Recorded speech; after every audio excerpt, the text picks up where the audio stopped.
Yeah, the Monday edition, the Victory Monday edition of Mr. Relevant, presented by Door County Distillery, with you on this Monday, August 12, 2024. I'm Alex Strouf with you from the Gruber Law Offices, One Call That's All Studios at the Avenue in downtown Milwaukee. Josh DiMaggio here with me as well. Producer Tiny Hands, Hunter Vaughn, is back at the Everlight Solar Studio in downtown Madison. All right, lots to get into today as the Packers beat the Browns 23-10 on Saturday in the preseason opener. I imagine that is all the Jordan Love we will see.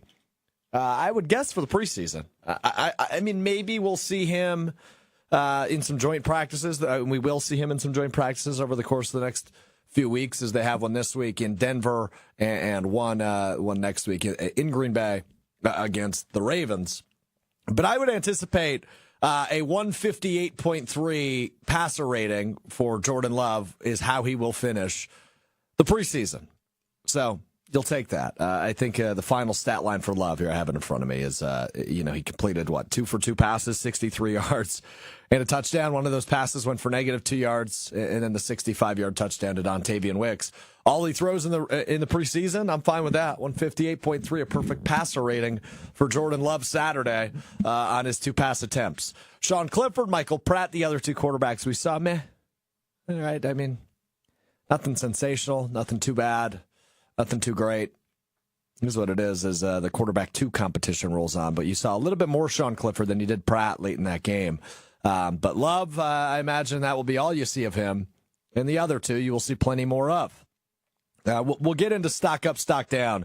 But the overall takeaways, hey, none of the kickers missed anything.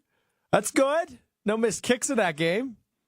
Dontavian Wicks, electric touchdown on the 3rd play from scrimmage for the Packers. New kickoffs, still taking some getting used to. They're wacky. I'm not sure if I like them. Hunter, what do you make of the new kickoffs? Because now we've seen a full week of preseason now, so we've seen a ton of them. Obviously got to see it up close and personal in this game on Saturday. I think we'll see some big returns during the regular season, but I'm not sure if I'm fully in love with the new kickoff rules. Yeah, and it was weird. I saw the Chiefs preseason game. Mecole Hardman got safety called because now you have to take the ball out of the end zone if it hits the turf. So it bounced into his chest. He tried to take a knee in the end zone, and then they were like, we're going to give it to you at the 30, thinking it was a touchback, but then it was actually reviewed, and it turned out to be a safety then. So it was like a 10-point score then in the preseason game. It was weird. So it's strange, but I like the NFL trying to do different things. The last thing you want from your league is to be Major League Baseball, who refused to change for years, and it killed them. I'd rather they try and change things, because worst case scenario, okay, next season they go back to the old way. And it's just a weird, funny trivia question for bar trivia in a couple of years. So whatever. Yeah. Yeah, I guess I won't argue with that. I'm intrigued by it. I want to see more of it, but I guess that's why you have the preseason, right? Get the kinks out like Mecole Hardman had in that Chiefs game the other day against the Jaguars. But I don't know. We'll see. Maybe it'll make a cool difference. Maybe it will be a cool addition, but it might take some getting used to. As I was watching it on Saturday, I was just like, that's interesting, man. The landing zone and it's going to take some getting used to. But, that was the first game. I watched, I mentioned on, I think that was Thursday night, I watched Giants, Patriots, or whatever it was. That might not even be right. Whoever the Patriots played on Thursday. And that was the first I had really seen it, because I didn't watch much of the Hall of Fame game the week prior. And, whatever. It's fine. It's fine. So, anyway. All right. Carolina and New England, by the way, was the game that I was watching. It was Giants-Lions the same night. That's where I screwed it up. See, preseason brain is on. So I want to get into a couple things from the Packers preseason game. As I mentioned, they topped the Browns on Saturday. And, you don't see a lot of Jordan Love, which I didn't anticipate too. I thought we'd see more than 3 snaps, to be real honest with you. But when you throw a 65-yard touchdown, I guess that's probably all you need to see from Jordan Love. He looked sharp. He looked good. Offense looked fine. Those first 2 plays were 2 plays, right? I mean, Josh Jacobs getting his first workload, I guess you could say, as a Packer. But not a ton to see there. More to see defensively. Was the first time we got to see the Jeff Hafley defense. There was some obvious high moments. Evan Williams, the rookie safety, being one of them. He was awesome in that preseason opener on Saturday, forcing the fumble there in the second half after having a pretty strong first half, right? No mistakes at the safety position, which I think us as Packers fans are all too used to seeing is mistakes at the safety position. So Evan Williams to do what he did Saturday was a good sign. And, he's competing for that number 2 safety position aside Xavier McKinney. Javon Bullard started the game as the second safety. We saw a lot more from Evan Williams, saw quite a bit from him as well on special teams, as well as Katano Ladapo, the other rookie safety. But again, I don't know how much stock you can put into the lineups you're seeing in preseason game number 1. But Williams was terrific, and we'll talk more about him here when we get the stock up, stock down takeaways from the first preseason game. But the first look at the Jeff Hafley defense, it looked like kind of what it's been talked about, right? Like fast pace, get after the quarterback, create some pressure, defensive backs. I mean, you didn't see all of them, but I liked what I saw. I didn't think Jameis Winston looked like the Jameis Winston of old by any means when he was in the game. And you saw a lot of DTR. You saw a lot of Tyler Huntley, but 3 sacks for the Packers defense overall in this game, which was good to see. Colby Wooden getting there, Lucas Van Ness getting one, and the final one going to Spencer Wage, or Waggy. I guess I don't know how to say his name, but those are the 3 guys with sacks for the Packers on Saturday. All right, let's get into stock up, stock down, because I think there's a couple of guys, that made impressions and did not so much make impressions, made bad impressions in Saturday's preseason opener. Let's start with stock up, and we'll start with the obvious one. And I want to bring in Josh DiMaggio here in a moment, but I do want to hear 1 week ago today what Josh DiMaggio had to say about our first stock up guy, which was Dontavian Wicks. Hunter, roll the tape from 1 week ago today. I think we can't totally dismiss this story as it's happening. I would dismiss the idea almost out of hand of they're trying to hide him. But the Packers are so weird. They're so weird about the way they protect themselves and protect the state secrets that it has to at least be a factor. To me, the most likely option is they think they got their 3 guys and that's it. I do have concerns about that because I think a offense run through Romeo Doubs might be a little stunted, have a little issue in terms of explosiveness if he's going to be such a big factor, because he is far and away right now the guy we've heard the most about most recently. Yeah. I think also if you're going to view Dontavian Wicks as like a distant fourth like that, then just trade the guy, because somebody out there thinks higher of him. And you could probably get some value out of that. It's still too early, though. I think it is early, but at some point, if this is how it's going to be and this carries out through the season where he's seeing 15 or less snaps, what are you doing here? All right, Paul Bunyan. Dontavian Wicks. What's up? 1 snap, 65-yard touchdown. First drive from scrimmage for the Packers offense. All 4 receivers played at least 1 snap. Wicks with 1 snap. Dobbs played all 3. Watson played 2. Reed played 2. Seems like they might have 4 guys. And Wicks ultimately the guy with the touchdown score on the 3rd play.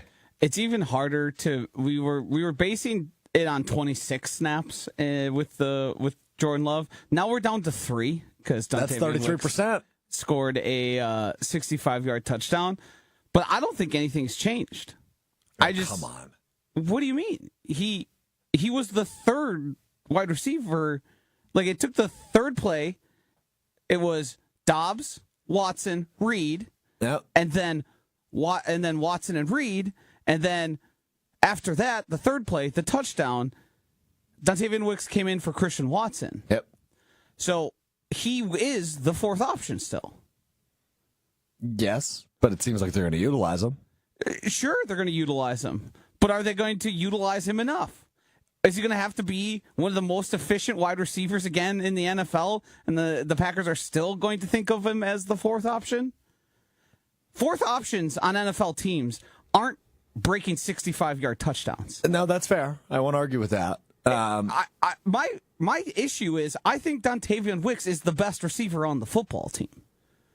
Now, and they're not utilizing him as if he is the best wide receiver. Well, they on the did football on team. Saturday. Of course they did on Saturday. He wasn't with the first. Okay, but they weren't throwing the football on first down. Second down, they threw the football to Josh Jacobs, who went for negative 2 yards. Was it on the first play to be a blocker? I mean, clearly that was the case, yes. Oh, that's what you think. You're going to look me square in the eye and say, they went out Romeo Doubs, Christian Watson, and Jaden Reed because they were concerned about the run blocking? It was a designed run play. Yeah, that's formation. Look, I'm not saying they trotted those guys out there strictly for blocking. That's not what I'm saying. You're putting words in my mouth. But I think, and we'll hear from Matt LaFleur, who just said this a half an hour ago, in just a second, but I'm with you. I think Dontavian Wicks has the potential to be the best receiver on the football team. We've talked about it all offseason. I think they view the versatility and the depth at that position as their superpower, right? And Wicks is obviously going to be, I think, especially after the 65-yard touchdown and why we were labeling him as stock up, is going to be a big part of that. Yeah, I guess I don't know what you want me to... Yes, hello. I feel like you may have just... I feel like you did the same thing I did with Graham Mertz. And I'm like, I'm going to plant my flag on Graham Mertz is good, and I'm going to die on that hill. And I think you're doing the same thing with this trade hill for Wicks. That's what this is feeling like. There's nothing that will change your mind. The whole point of the trade Wicks thing is the Packers have misevaluated the position. They don't know who their three best options are because they're pot committed to Christian Watson and Romeo Doubs as being those guys. And Jaden Reed is going to be in the slot because he's the best slot option, right? None of those things really play that position that well. The problem is that Romeo Doubs has made this emergence, and they view him and Romeo Doubs as kind of the same, doing the same things on the field. Watson's your deep threat, and those two are your route runners. The problem is if Romeo Doubs is going to be on the field for the majority of plays, if he's going to be far and away the snap leader, that means the fourth of them is going to be Dontavian Wicks. So you're going to have a guy capable of 65-yard touchdowns. Have you seen Romeo Doubs catch a 65-yard touchdown? I can't say I have. Oh, interesting. I wonder why that is. I've seen Watson do it. Could it be that he's not as fast? He's not as explosive? He doesn't get open as much? It's all accurate. Yeah. Huh. You don't, but... You're infuriating. I also don't see Wicks as being a guy that could get 65 catches in a game because I don't think he's as consistent. In a game? Well, I'm just using the number as a part of the point.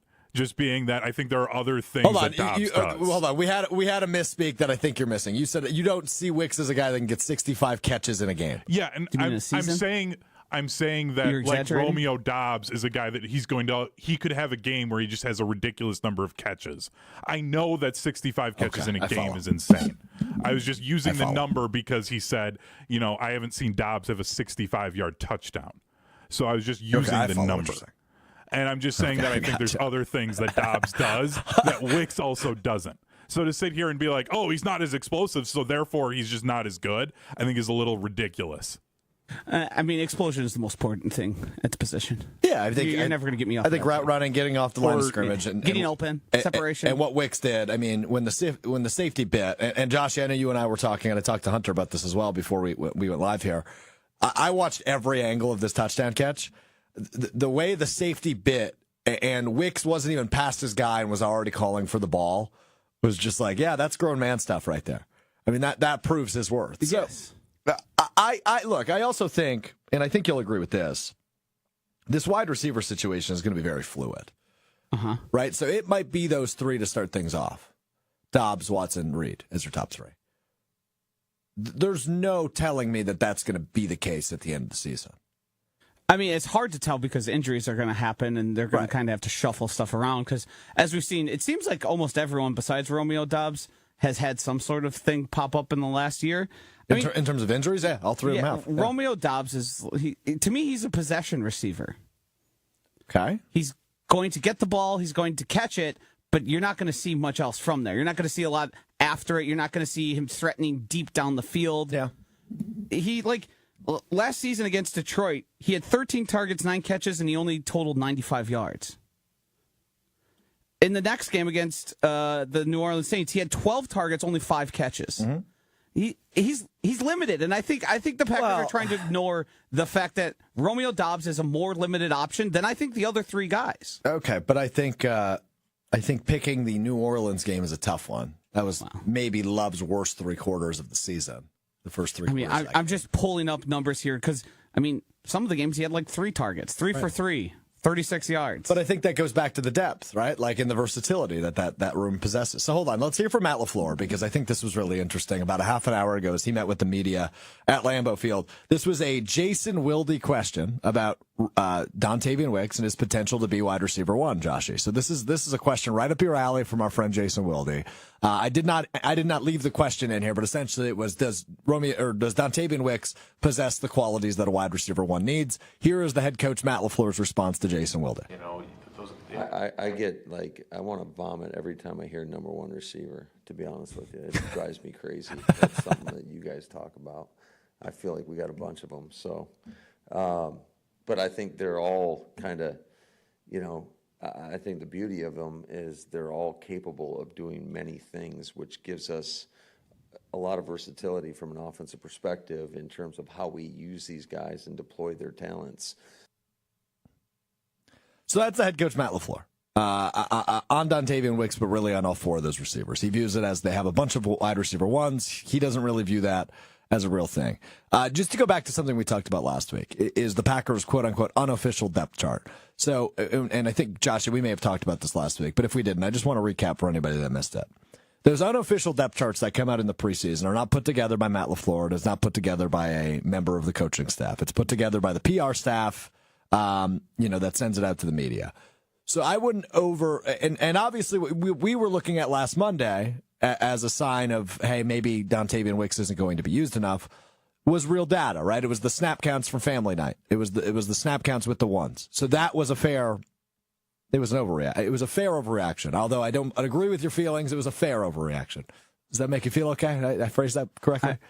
I mean, I'm using the stuff we have at hand, the information we have. Correct. And I'm trying to validate your feelings while still telling you you're an idiot. So I'm trying to toe that line. When it comes to Wicks, I think he will clearly have a ton of opportunity. And he does things that other receivers on this team can't do, is your point, right? Yes. I mean, he is probably, if not the best deep threat, he's the second best deep threat behind Christian Watson. Yes. He's the best route runner. He's the best in terms of his release off the line of scrimmage. I would argue, at least. Yes. I think he's number one in all those categories. Now, when it comes to a guy like Jaden Reed, those really aren't super comparable wide receivers, because Jaden Reed has more in his toolbox. He's more of he's built like I almost want to say he's more built like a linebacker than he is a slot receiver.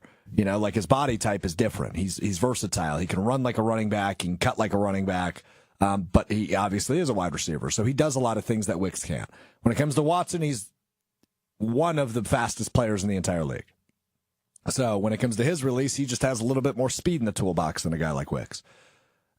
It almost seems like you're angling this as an anti-Romeo Doubs. I think Romeo Doubs is a great third wide receiver. At his peak, a low-end 2. I don't think Romeo Doubs possesses the necessary athleticism and action with ball in hand, the making a play that is necessary. Last season, people were as low on Romeo Doubs as possible, and I was saying, this guy just makes catches. He's never wide open. That's never something Romeo Doubs does because, he can't really separate. But he makes catches in traffic. He makes some big catches. There's a place for that guy, but to me, that place is behind 2 or 3 other options on the Green Bay Packers. So power rank your favorite receivers on this team, 1 through 4. It's probably Wicks, Reed, Doubs, and then Watson. Watson's last. Yes. Is it because of health concerns? I just think he's inconsistent. He doesn't play to his size. Okay. I think he's inconsistent. I think he has the most unique skill set of all of them to me, being just the physical gifts of being tall and fast and being able to jump out of the gym. But he doesn't use them all the best. I think playmaker, there's nobody better than Jaden Reed. That's your guy you're going to just be creative with. Yep, I would agree. In terms of playing pure wide receiver, to emulate a Devontae Adams, whomst Matt LaFleur reference for Dontavian Wicks. There's no way you just used the word whomst. Sure did. In your argument. Yeah, okay. Sure did. You're the most unserious human being. That was Matt LaFleur was mad when that got out. Yeah. Yeah, and I Matt remember that. LaFleur doing his whole little, that term makes me want to puke. Well, you got sassy last year when your dumb coordinator would get tricked into a nickel on the goal line when everybody know they were running the ball. So don't get, you guys talk about that. We talk about it because it matters. You can pretend it doesn't, but Sure. There's a reason guys are lining up and getting the snaps they are, the amount. I just quickly want to get the Cheesehead Bucky on the ESPN Milwaukee YouTube channel. Do you have beef? No. Okay. Cheesehead Bucky says, I couldn't disagree with Josh Moore. 2 defensive players on the Packers have said Romeo Doubs is the hardest wide receiver to cover. So I think you are inflating Wicks, which we should be, right? We're doing a stock up segment right now. We have a green arrow pointing up on the screen. So you should be inflating Dontavian Wicks after a 65-yard touchdown on Saturday. But I also feel like you're deflating Romeo Doubs to a point, right? Like I think the point we are all missing is that this is an amazing problem to have. Yes. This is an incredible problem for the Packers offense to have. And your frustration, for some reason, and on August 12th of all days to be frustrated, lies in the fact that Dontavian Wicks didn't play enough on Family Night. No, it relies on the fact that the Packers, to me, have signaled a clear difference. There's 3 players that they view as the standard offense. And if you look at the depth chart that Matt LaFleur claims he has nothing to do with, despite being the exact depth chart that ends up playing the first preseason game and being the first one out in practices, the one that he didn't have anything to do with, but it was exactly the actual first team, that's how they view it. Given all the information I've seen so far, be it snap count, depth charts, whatever it is. Yeah, but the one touchdown scored by the starters on Saturday was a designed play to Dontavian Wicks. It wasn't designed for him. He was clearly the number one option. Was he? Love was going there all day. Love was going there all day. That's just good recognition by a elite quarterback. He saw single coverage and he said, David Wick's going to smoke this guy. Yeah. Denzel Ward, they took him away from playing quarterback because he's not fast enough anymore. Yeah, that's true. So they had a safety one-on-one with no one over the top. I mean, that's just like progressions. That's all that is. That's true. But hey, guess what? He won. It worked, yeah. He didn't look over at Romeo Doubs' side and go, that guy is probably going to get open here. No. Looked at Dontavian Wicks. So I think that should tell you you're going to see more of that. Right, but are we going to see enough of it? That's the problem. God. I can't wait until this team is 16-1. All right, let's stay in the wide receiver room for stuck down. Bo Melton stuck down. Three drops on Saturday. 1 catch, 4 targets. 3 of them were like blatant drops. I don't know what happened to his hands since December 31st of last year, but Bo Melton not impressive in the preseason opener. Now, I anticipate he's still making the roster. You're probably carrying 6 to 7 wide receivers.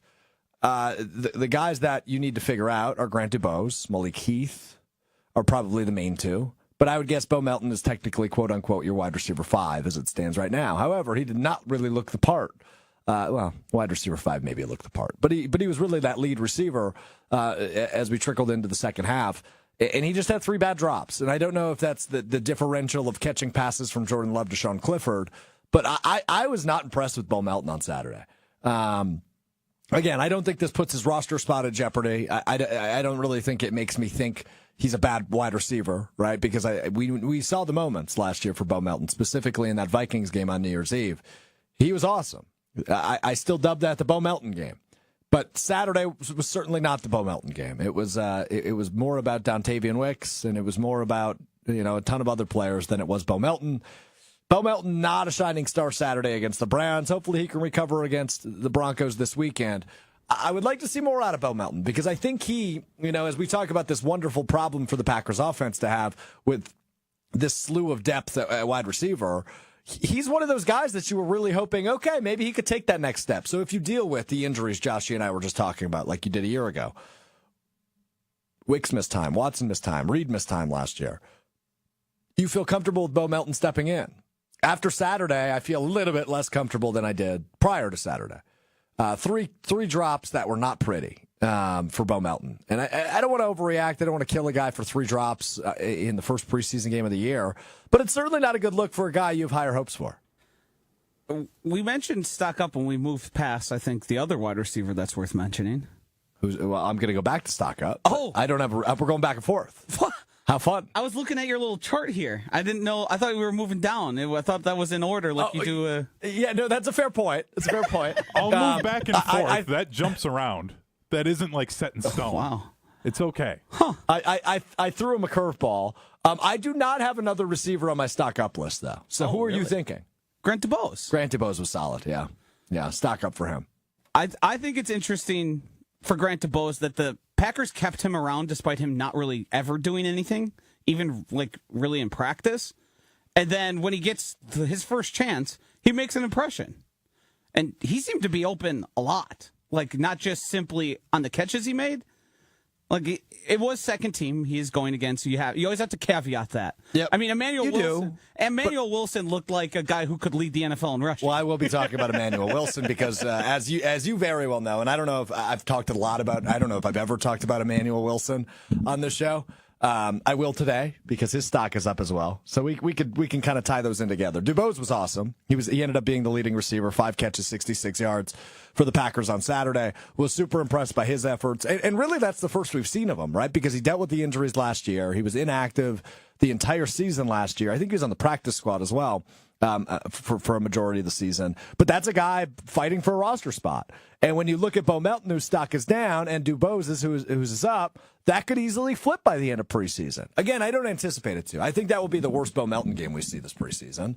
But it wasn't, it wasn't super exciting. It wasn't easy to get behind Bo Melton when you're seeing what Grant DuBose was able to do. So DuBose did have a really nice game. Good call by Joshy. The other offensive name that I wanted to talk about is Emmanuel Wilson. Emmanuel Wilson was good on Saturday. Joshy, just saying, he looked like a guy that could lead the league in rushing. Yeah. I mean, he was that good. He played a lot of the second half and even some of the first half after Marshawn Lloyd had to leave the game. I believe it was a hammy issue. 13 carries, 67 yards, and a touchdown for Emmanuel Wilson, including that big 23-yarder. I'm really intrigued by him, to be real honest with you. Because on the flip side, as we continue to stick in the same positional rooms, stock down A.J. Dillon. I'll get to that because I want to go a little bit more in depth on that in a second. But Emmanuel Wilson was good. And I think running back 2, that job is open officially after Saturday. Josh Jacobs is your lead horse. He's going to be your workhorse. He's going to be your dude. Who's going to take some snaps behind him? Because we've learned in years now of the Matt LaFleur offense, it's not always going to be your top dog, right? Aaron Jones, we always, our big complaint with LaFleur for years was you're not utilizing Aaron Jones enough. I imagine we will likely have the same complaint with Josh Jacobs. So who's going to be that second horse? Is it Marshawn Lloyd, who you invested draft capital in this year? Is it A.J. Dillon, who you brought back? Or could it be Emmanuel Wilson, who didn't have a ton of moments a year ago, but had some nice flashes in that San Francisco divisional round game, which I didn't love. And Joshy was there. We did an ESPN Wisconsin watch-along for that game, and I was like, what is Emmanuel Wilson doing on the football field? I'm starting to understand why Emmanuel Wilson was on the football field, Josh. Starting to understand. I was impressed by him on Saturday. I'd like him to keep it up, though, the remaining 2 preseason games. But I could potentially be sold on him as RB2 to start the season. I was a devout Emmanuel Wilson guy after last preseason because I thought he looked equally as good back then. He probably looks a little bit better. That's typically what you gain in experience, playing more, just getting more snaps, all of that. What I find interesting is I ended up in a spot this morning where Gabe and Chewy, on J. Gabe and Chewy, I was filling in for those two who were out today.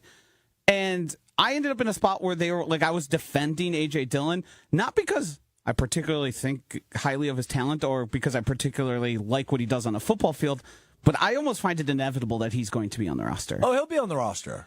Because I don't know, if you're trying to get somebody on the practice squad, it's most likely Emmanuel Wilson will be able to last there than somebody like A.J. Dillon, just because of the sheer size of someone like that somebody's going to be interested in keeping that guy around. And Lloyd, I mean, he's what was he, a 3rd round pick, right? He's not lasting there. Wilson, you could, but you're not carrying 4 running backs. So maybe you do have to make the case for one of those guys not making the roster. And that's what's interesting to me because I feel like A.J. Dillon's skill set is more representative of what Josh Jacobs provides than an Emmanuel Wilson is. And I think the established history that we have with A.J. Dillon, I think matters a lot to the Packers. For sure. maybe they can sneak everyone on the roster by Marshawn Lloyd being on some like kind of phony IR where he basically redshirts and then they just. I was thinking about that as you were talking. Yeah, that's like the way I see those guys. This going more than anything else because I find it unlikely with his experience and all the time spent that A.J. Dillon just simply isn't going to be on the team. Yeah, so let's go to stock down A.J. Dillon. There is real excuses to make for what happened to A.J. Dillon early in that game. The O-line wasn't very good. I mean, they didn't really give him a good opportunity to get that first down. I'm referring specifically to the 3rd and 2 and the 4th and 2, where he had the carries. He needed 2 yards. He got you 1. The O-line was not good. But when you talk about experience, when you talk about a big bruiser of a running back who is quote-unquote in the best shape of his life, you want to see something in that moment. Again, the offensive line didn't help him a lot. But this is a guy whose yards per carry last year were atrocious. I think it was like 3.5 yards last year. It might have even been lower than that. He had a really bad year last year, in a year where he had the opportunity to solidify himself as a lead type back with how much time Aaron Jones missed. And he just didn't really come through in those moments last year. You bring him back on this just about veterans minimum type deal, and you go, okay, it's kind of a prove-it deal for A.J. Dillon, right? Like everything he does off the football field, everything he does in the community, and his tenure, right? He's been with the team for several years now, entering, I believe, his 5th season. You hope that something will click eventually. And I just felt in that spot Saturday, despite not having a ton of help, right? The offensive line fell apart on both of those plays. You would have liked to seen something, even if it's just a 2-yard run for the first down on 3rd or 4th down. It would have given you a little bit more confidence to say, yep, that's your guy. You need 2 yards, 2 plays in a row. A.J. Dillon could only get you 1. Yeah, it's frustrating. It also doesn't help the fact that in that same game, there were a couple of times where when Marshawn Lloyd was in, he had a defender in his face or pushing the lineman into his face as soon as he got the ball, and he was still able to bounce off of that and get a couple of yards. Like, the coaches are going to go back and they're watching the film, and when you see that in the same game, that doesn't help your position in a group where they're like, well, yeah, maybe the O-line didn't help him out on those short yardage, but if the O-line doesn't help him out, Marshawn looks like a guy that can actually go and get a couple of yards still and can figure out a way to move around and still make it work. So that's what hurts him, I think, is the fact that Lloyd was making a couple of those plays. They're like, well, maybe if we give him a few more touches, he's going to make even more of them. Yeah, just one carry for Marshawn Lloyd, who I mentioned, hamstring injury. So I imagine the Packers will be very cautious with him going forward because those hamstring injuries, as we know, Christian Watson, Eric Stokes, the last couple of years, can be really tricky. So you kind of hope they put the brakes on Marshawn Lloyd here for the time being, which isn't ideal when you really do have a competition for running back too.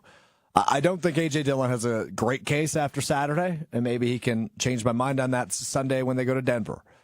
But he was frustrating. And again, it wasn't all his fault, but this is a guy that's been frustrating for a couple of years now, right? You saw the flashes his rookie year, right? You know, that snowy game against Tennessee where he was just a beast. And you go, whoa, maybe they've really got something here. Let's not forget this is a second-round pick, A.J. Dillon was.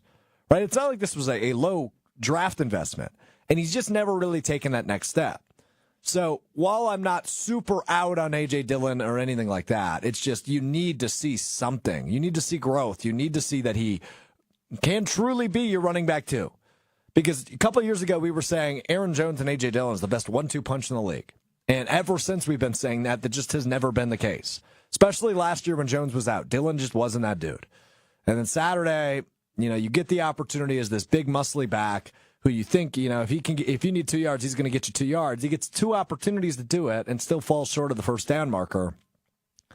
I don't want to totally pile on A.J. Dillon because I don't think it was entirely his fault. but certainly not a high moment for him there. Couple quick hitters as we wrap up. Stock up, stock down, and would love to hear from you too in the YouTube chat. ESPN Milwaukee, ESPN Madison. Any stock up, stock downs that I'm missing? We talked to Evan Williams a bit earlier, the safety. He was awesome. Forced fumble in the second half. Really like what I've seen out of him. He's been really good in training camp, the reports are. He was really good in preseason game number 1. He's got a good shot to win that second safety spot. I'm sure they'll split it up, start the year a little bit. Javon Bullard, obviously the rookie out of Georgia, they feel really good about him. But Evan Williams, the rookie out of Oregon, looked really good on Saturday. So excited to see what his role will be in this Packers defense and the Jeff Hafley defense. The final stock up I have, believe it or not, is the kicker Anders Carlson. Anders, money on Saturday. I say that half tongue-in-cheek, but 2 for 2 on field goals, including a long of 46, and the only extra point he took was good. So a total of 7 points on Saturday for Anders Carlson. No misses for him. Greg Joseph also 1 for 1 from field goal. That was a 35-yarder and a 1 for 1 on extra points. So no missed kicks on Saturday was a good sign, but Anders Carlson got more of the workload, and he got it done, including that 46-yard field goal, which was a good sign. It kind of floated in the air a little bit. I wasn't feeling great about it while it was in the air, but he made it, and that's all that counts. It's good for 3 points no matter what. So 3 for 3 overall on kicks, 2 for 2 on field goals, 1 for 1 on the extra point for Anders Carlson. That's my final stock up. My final stock down is Sean Clifford. He's a gamer. I'll give him that. I'll never argue with that. He didn't turn the ball over, which that's good. But I wasn't thoroughly impressed by Sean Clifford. We saw a lot less Michael Pratt than I thought we would. I thought he was good at his opportunities. But Sean Clifford, man, I don't know that he's in the driver's seat of this quarterback 2 competition. I'm intrigued to see what it looks like Sunday because I anticipate Sean Clifford will start on Sunday for the Packers. He'll probably get the first half. Pratt probably gets the second half. I'm not sold on Sean Clifford as the backup of this team. And again, backup quarterback competition, that's something you hope you never have to worry about in the regular season. Just like a year ago, you hope Jordan Love can play every snap, every game, no misses, no injuries. He stays clean, the pocket stays clean, and he's MVP-like. That's what you hope for, ultimately.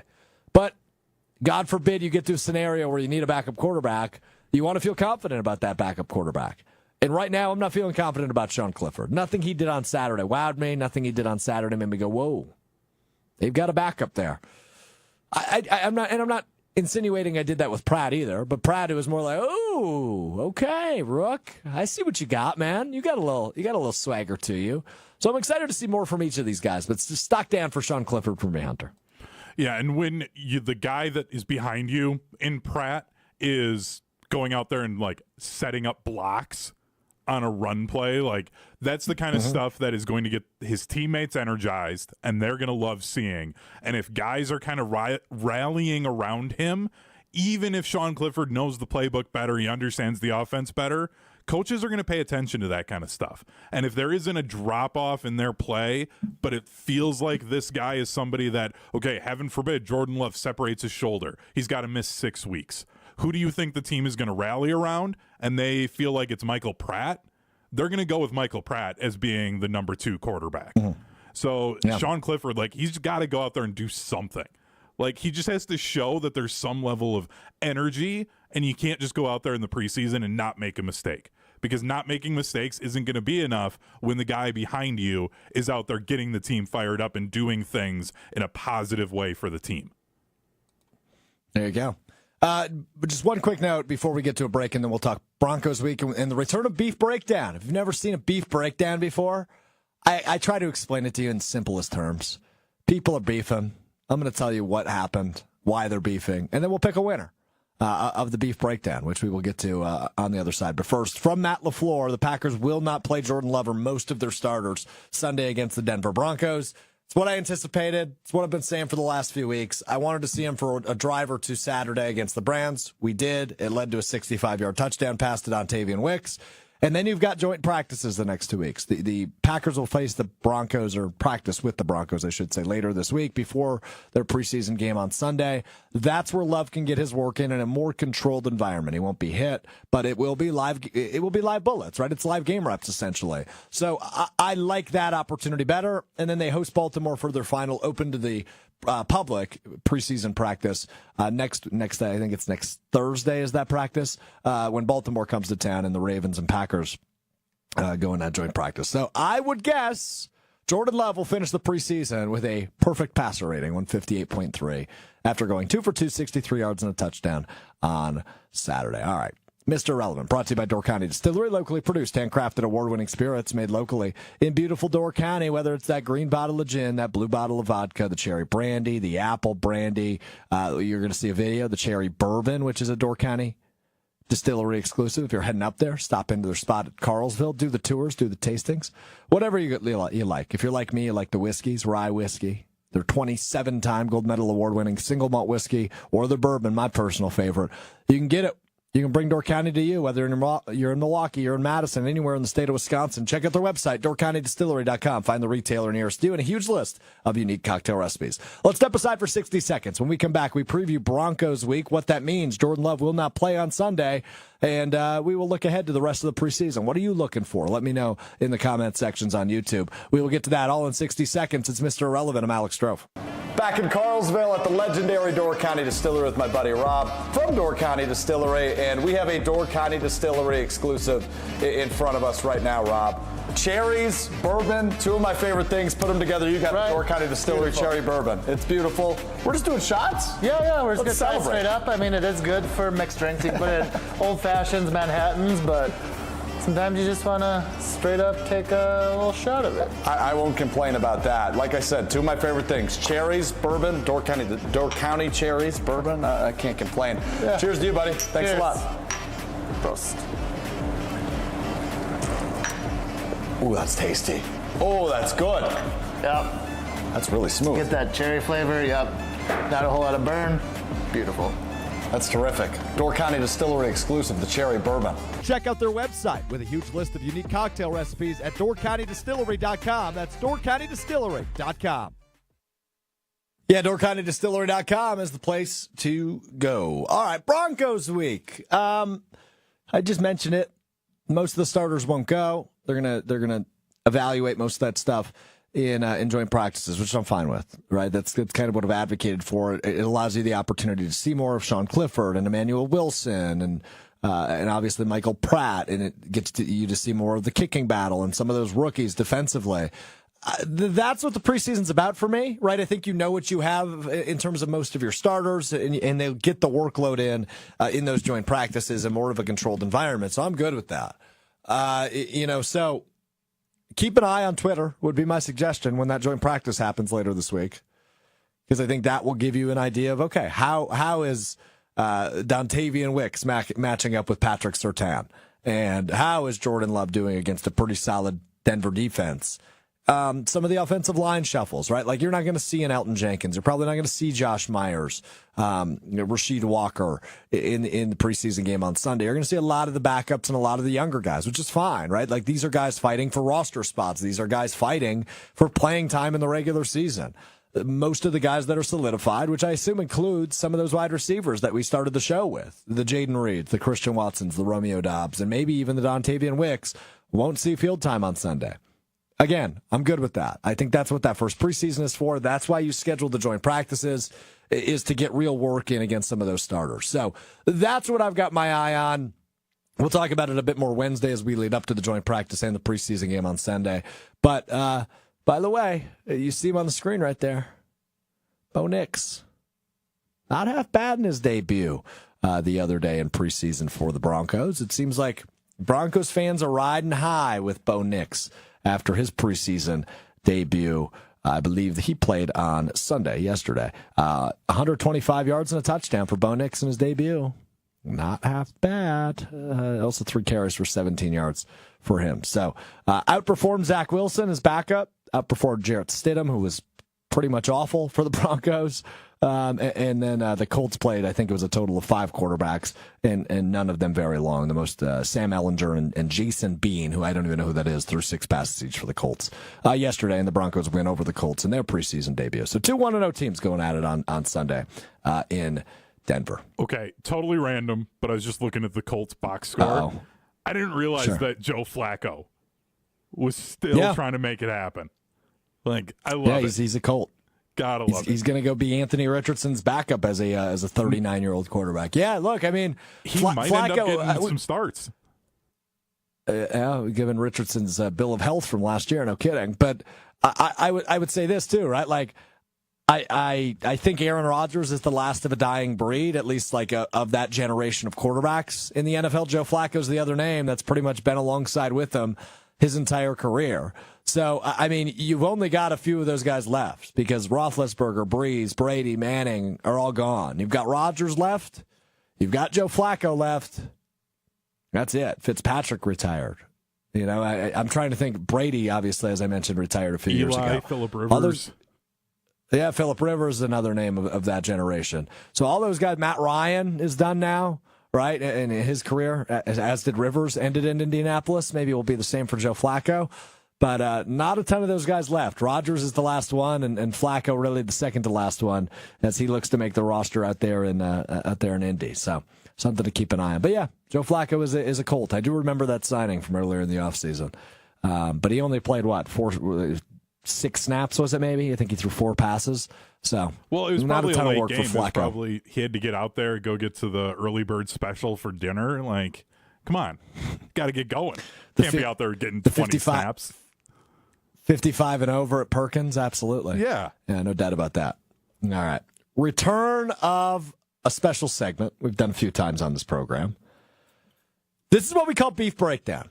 So when celebrities or athletes get into a little snafu, a little scrum, if you will, verbally or otherwise, I like to break it down for you because I don't think we all know what the hell's going on. This one is from Olympic track runner Noah Lyles taking on essentially the game of basketball. Now, Lyles just took third in the 200-meter, I believe it was, at the Olympics, and then he tested positive for COVID and said he wasn't feeling well, yada, yada. And, you know, he's one of the fastest men in the world, Noah Lyles is. But this beef dates back a year, and the NBA/US Olympic team had the final word as the Olympics came to a wrap yesterday out in Paris. So let's start with all the way back last August. Noah Lyles holding a press conference talking about the NBA champions and whether or not they should be considered world champions. Here's Lyles over a year ago at this point. The thing that hurts me the most is that I have to watch the NBA finals and they have world champion on their head. World champion of what? The United States? So let's remember, there is a team from Toronto in the NBA. They, in fact, won a championship a couple of years ago, the Toronto Raptors. Regardless, 29 of the 30 teams are in the United States, and Noah Lyles, being one of the fastest men in the world, wants to be recognized as a world champion for being as fast as he is. Noah Lyles, very big personality. Probably shouldn't have picked a fight with the NBA. So after Lyles the other day, prior to testing positive for COVID, took third place, he took bronze. The USA Basketball Twitter account tweeting this with a picture of celebrations after the win. We don't play for bronze. So kind of bringing back the beef that was about a year old at this point, dating back to when Noah Lyles said that about being world champions, and now the USA on their way to being Olympic champions. So that was tweeted by them. They then followed up after winning gold on Saturday with this tweet saying, "Are we the world champs now?" They're looking right at you, Noah Lyles. Looking right at you, bro. As the U.S. beats France, the home country, to win gold again in men's basketball. Shout out to the women's team as well, also winning gold once again in France over the weekend. But anyway, USA Basketball. That comes from the official USA Basketball account. Are we the world champs now after winning gold in France? Funny shot back. Then this emerges yesterday, prior to the closing ceremony at the Olympics. A Time article talking about Noah Lyles, who is an Adidas athlete, also an Adidas athlete, now gold medal award winner Anthony Edwards, the Minnesota Timberwolves superstar. Lyles telling Time, quote, "You want to invite me to an event for a man who has not even been to an NBA Finals in a sport that you don't even care about, and you're giving him a shoe?" End quote from Noah Lyles, as Anthony Edwards' signature shoe is being released, and Adidas having a release party for Adidas athletes, which Lyles is one, as is Edwards. So taking a pot shot, at least according to Times, did Lyles at Anthony Edwards, the superstar. Then finally, to put a bow on it, this morning, Lyles tweeting this: "There was a rumor going around that I did not go to Anthony Edwards' shoe release because he didn't deserve it. That is not the case. He definitely deserves his shoes. He is an amazing player. The problem was finding time based on my prior engagements. Congratulations on becoming an Olympic champion." Just sneaking that in there at the end, because Noah Lyles doesn't view that as world champions. They are Olympic champions, following the USA Basketball's tweet on Saturday saying, "Are we world champs now?" There's a Lyles answer. "You're an Olympic champion, not a world champion," says the U.S. track star. The winner is clear here. It's not Anthony Edwards, it's not the NBA, and it's not the gold medal award-winning team. The winner is the game of basketball. Lyles took aim at the game of basketball and, lost, frankly. A little corny by him. I'm not going to lie to you. He's very, I like the outspoken athletes. I'm always pro that. I think it makes our job more fun here when we react to them. But take your L's and take a walk, brother. Congrats on being an Olympic champion, says Noah Lyles. I just never understand, and this is coming from me who's a swimmer too. This you're not really world champions. They talk about it with whether it's the Super Bowl or the World Series. Dude, they're playing in the best league in the entire world. They're world champions. It's just a dumb, lazy take to even have. And then to kind of try and double down on it with the Olympic champion thing. Just stop. People only care about who you are as an athlete, Noah Lyles, once every 4 years. That's the only time anybody pays attention to your sport. Stop pretending that you're somehow this high level, highly engaged with athlete. You're not. Just stop it. Know where your sport ranks in this country. I just don't get it. It never makes any sense to me. Yeah, I would say, they get attention just about every year because there are world championships, and that's ultimately where that video surfaced from. You're watching the world championships for track. You're paying attention to the 100-meter dash every single year. I'm not, but people do. I argue with that. You argue with people what? Don't watch it. You don't think at all? I mean, I'm sure it's on TV and some people flick it on. Yeah, I only watch the swimming ones. And it's I just don't get it. Nobody cares about your sport. Nobody, until it's the Olympics. I mean, I can't argue with that. This is a classic case of somebody just needs to put him in his place. Yeah, I mean, it reeks of jealousy, right? Yes. He's not getting the attention he feels like he deserves. Can we play that first clip we aired, by the way, from 1 year ago? I just want to listen to the inflection in his voice when he says world champions of what? One more time. Noah Lyles, the track star from the United States. I have to watch the NBA Finals, and they have world champion on their head. World champion of what? World champion the United States? At Noah Lyles. All right, there's your brief breakdown. That's just also somebody who's never been told, hey, that's a dumb idea. And I don't mean just on that specific thing, because that's for sure something he trots out with his friends. But, not all your ideas are that good, Noah. Yeah. Just give it up. No, that's fair. Won't argue with that. Don't argue with that. All right, time to wrap up the show as we always do. You learn something new every day. We learned something new over the weekend. We start with Hunter. Hunter, what'd you learn? I learned that the Badgers are finally not getting respect when it comes to the polls, and I'm happy with it. They only received 15 votes for the AP Top 25, and I don't want this team ranked right now. They're going to be playing 3 preseason top 10 teams this season, all of them at home, which is great, but I want them flying under the radar. I don't want attention on this team right now because I'm a little worried. Really? Yeah, especially the fact that, like, apparently Tyler Van Dyke did get all of the first team snaps in their 2-hour scrimmage over the weekend, but the fact that they've gone this long with a transfer quarterback in the building and haven't named a starter is very worrying to me. I still believe in this team. I still think they can beat Bama at home, but I'm starting to get a little worried. I want them flying under the radar. So I'm happy that they only got 15 votes and aren't a top 25 team. So I don't know that they're deserving of being a top 25 team, frankly. I mean, we can start there.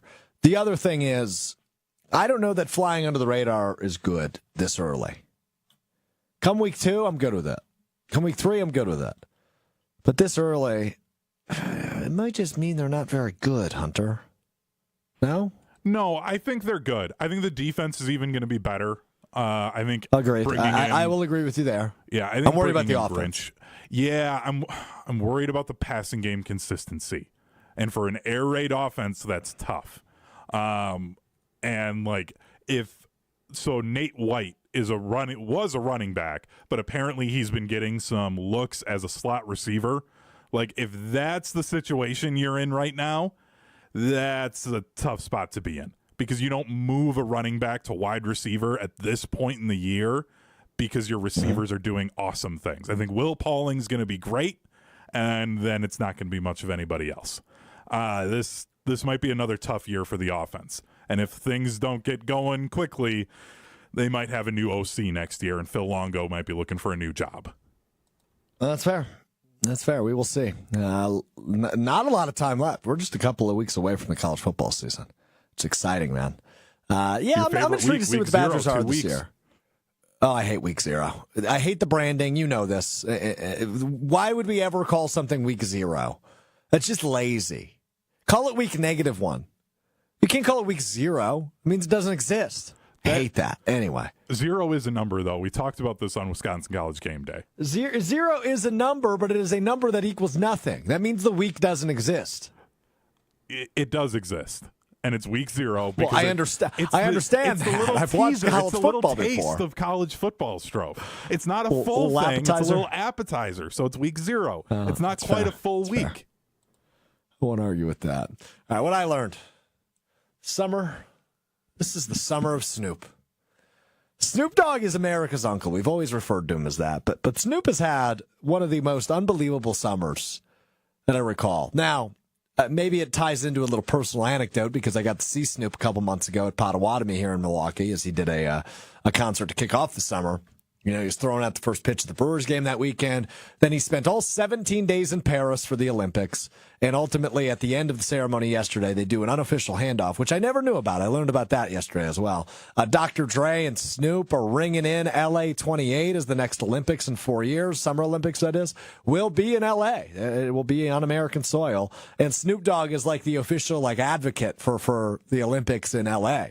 So I learned it's the summer of Snoop. That man's just having the time of his life always. Also, I saw he got to see his friend Martha Stewart out in Paris. So always good when those two can get together. All right, there you go. Lots of Packers reaction, a beef breakdown, and the summer of Snoop. There you go. There you have it. Thanks to Joshy. Thanks to Hunter, Tiny Hands. Thanks to Matt LaFleur for saying he wants to vomit. Thanks to Emmanuel Wilson for proving me wrong. Plenty of more reaction and preview of Broncos Week coming up on Wednesday. We begin with you beginning at 12:30 on the ESPN Madison, ESPN Milwaukee YouTube channels. That's 12:30 Central, 1:30 Eastern, 10:30 if you're in Cali or on the West Coast anywhere. On ESPN Madison, ESPN Milwaukee on YouTube. You can also catch us every Monday, Wednesday, Friday on the ESPN Madison Facebook page and available wherever you get your podcast, Apple Podcasts, Spotify. Just search Mr. Irrelevant. It will be the first result that pops up. Mr. Irrelevant is presented by Door County Distillery, locally produced, handcrafted, and award-winning spirits. Looking forward to chatting with you on Wednesday. We'll talk to you then. It's Mr. Irrelevant. I'm Alex Strouf. Peace.